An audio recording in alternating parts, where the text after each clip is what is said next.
What's up, Taiwan? I'm Erika Liu with news from here in Taiwan and around the world. Taiwan is set to start building more of its own submarines next year, but there has been a lot of concern about how to make them efficiently. And now it's emerged that the plan for how to build them has changed. Jaime Ocon reports. Taiwan's domestic submarine program has an updated production schedule. That's according to unnamed military sources quoted by the Central News Agency. 7 submarines will be built in batches of 2, 3, and 2, so that the Navy can look at the first batch and make any changes before starting on the second. This is a change from what President Lai Ching-te originally wanted, which was to build all 7 in one go. But concerns from the shipbuilder about the plan's feasibility and cost led to the change. The first sub, the prototype, was unveiled last year. The submarine program was launched in 2015, and it's worth around $11 billion and aims to produce a total of 8 submarines domestically. Given the threat that Taiwan faces from China, which claims Taiwan as part of its own, critics of the program say the submarines are just too expensive. They say Taiwan could do better to invest in things like missiles and drones because the country can never match the number of ships in China's fleet. Others say that submarines could have a vital role to play. If China tried to blockade Taiwan, Taiwan could use the subs as a deterrent because they're harder to track and could help keep ports along Taiwan's eastern coast open, but that is also debatable. Regardless of how Taiwan decides to use its submarines, it's looking to enter production of these 7 ships by next year, looking to finish all 7 submarines by 2038. Eason Pan, Leon Lien, and Jaime Ocon in Taipei for TaiwanPlus. The founder of Taiwan's third largest party, Wen-je, will not appeal his detention. He remains in custody amid an investigation into corruption allegations against him. Ke's party is rallying to protest the probe, accusing the government of political persecution. Joyce Tseng has the latest. Speaking up without his leader, the Taiwan People's Party, or TPP's caucus whip, Huang Guochang, backs party chair Wen-je, who's being held incommunicado. Ke has been detained amid corruption allegations from his time as Taipei mayor, a probe that his supporters claim is politically motivated. After less than 4 days in custody, Ke has decided not to appeal the detention, a decision Huang hopes will be explained in due time. 我相信在适当的时候，他会透过适当的方式让大家知道。 That leaves few cards for Ke's legal team to play as the investigation goes on, which has also seen the detention of others close to Ke, like his deputy mayor. Ke's lawyers have announced that they will not appeal his detention, which means that he will remain here in custody for 2 months with a possible extension of an additional 2 if prosecutors can convince the court that they need more time to complete the investigation. Anger has been growing among Ke's supporters. They're convinced their leader is being targeted by the ruling Democratic Progressive Party, or DPP, for running a competitive presidential campaign this January and breaking Taiwan's historically 2-party system between the DPP and opposition Kuomintang, or KMT. The TPP's rally in the capital saw thousands of people show up, including Ke's wife, Peggy Chen, who delivered an emotional plea to clear her husband's name. But ruling DPP members insist that Ke must be held accountable for his time as the head of Taipei. 好像把柯文哲的责任撇得一干二净，但请陈佩琪不要忘记了，你老公是当了2届台北市长的人，他盖过的章必须要负起完全的政治责任。 Now it's up to prosecutors to build their case against the man who's raised an influential third-party voice in Taiwan's political arena, while Ke's supporters watch to build theirs against a government they believe is out to suppress its opponents. Joseph Wu and Joyce Sen for TaiwanPlus. For more about Wen-je's case and some of the legal questions it's raised, reporter Ed Moon spoke to Taiwan-based lawyer Michael Fahey. Wen-je is currently in pre-trial detention where he can be kept for a maximum of 4 months while prosecutors build their case against him. Can you tell us a little bit about how pre-trial detention works in Taiwan and how it differs from common law countries like the US and the UK? Pre-trial detention is something that's commonly seen in what we call civil law countries, which are countries that have legal systems based on continental Europe, especially Germany, but also France. And in criminal cases, we see pretrial detention. Here in Taiwan, it can be up to 4 months. In Japan, I think in theory it's 23 days, but it can be extended many times. Wen-je is far from the only politician in Taiwan to have been investigated for corruption. Can you tell us how common it is that charges are eventually brought in these cases? And if he is convicted, what kind of a punishment could he be looking at? These kinds of cases are extremely common, probably more common on the city and council level. You'll see cases like this every few months with indictments and pretrial detentions of council speakers and civil servants and the bureaucracy and that kind of thing. You probably see a major case like this involving a national level politician like Ke once every 3 or 4 years. He'd be looking at a multi-year prison sentence, especially if there was a bribe, 7 years, 10 years, something like that. It depends on the number of acts of corruption and a lot of variables. Supporters of Ke and his Taiwan People's Party say that this investigation into him has got some serious flaws, what they've called procedural injustice. And they've even gone so far as to say that the current government is carrying out what it calls political persecution. Do you think that their concerns over the way this case has been handled are legitimate? I think that they have some legitimate concerns, but those are concerns that all criminal suspects have in Taiwan. Their main concern seems to be that information is leaking out of the prosecutorial investigation that's adverse to Mayor Ke. And they're right. Those proceedings are supposed to be absolutely confidential and secret. I also think that there's a serious concern with the abuse of the pretrial detention procedure as a form of hostage justice.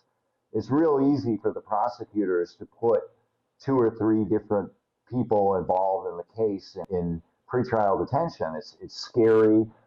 There's a lot of questioning late at night, and they're using it as a tool to coerce.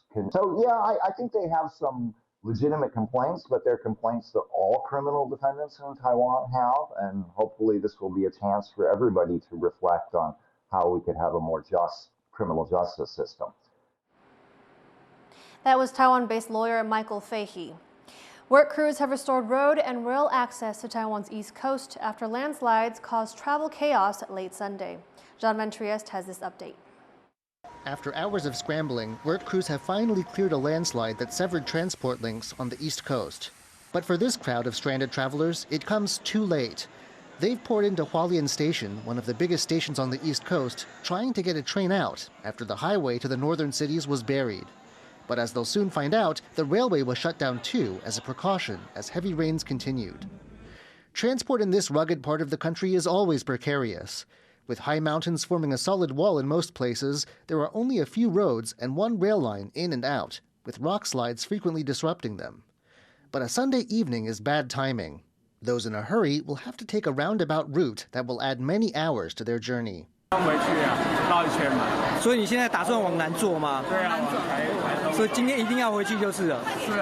Others already on their way decided to turn back instead. Though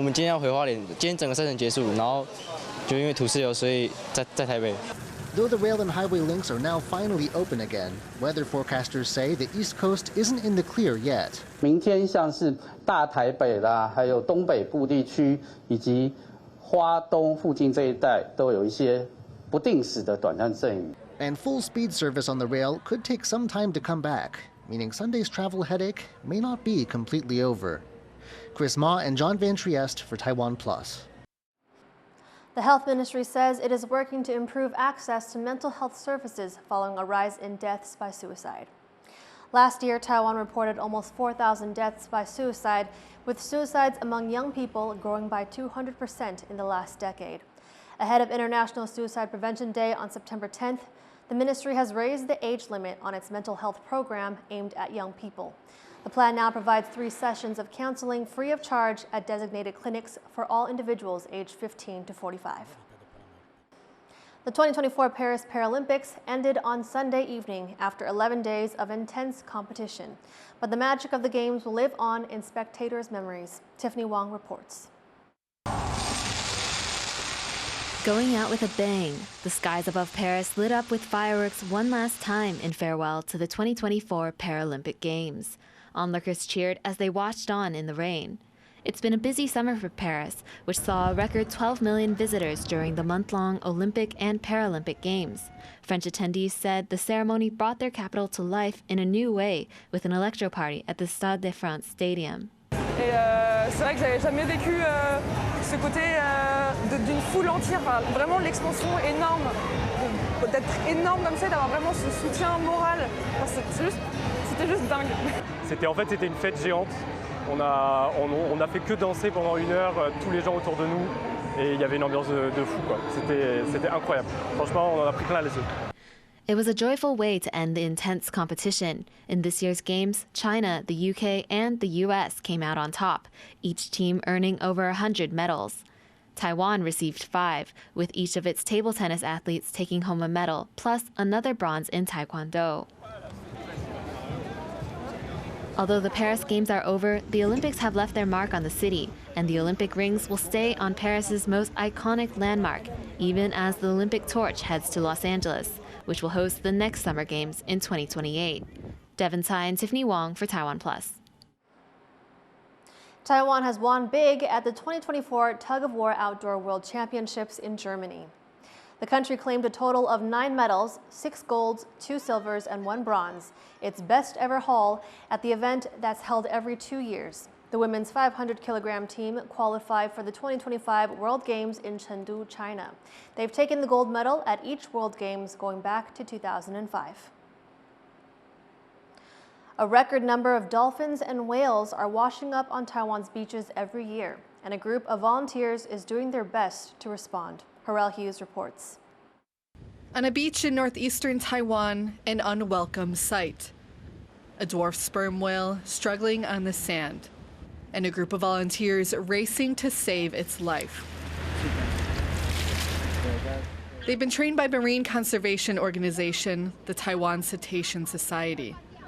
因为多数的民众都是喜欢自然的，多数的民众也都喜欢接近自然、保护自然。对，那只不过就是鲸豚它是一个媒介，就是让我们有办法把这一群人找出来，去做一些事情。管理第一个就是这里，那这里也是绝对的。The organization has attracted conservationists and animal lovers, like Joanna Hung, a salesperson from Taipei, who learned how to respond to marine animals in need. 海洋生物，他们可能面临，因为可能我们自己的想法就是，我可以这样子去帮助他。可是其实如果没有正确的知识的话，其实我们反而可能是会去害他们更严重这样子。对，所以就会因为自己心里想要帮助他们啦，那自己可能也没这么多的力量。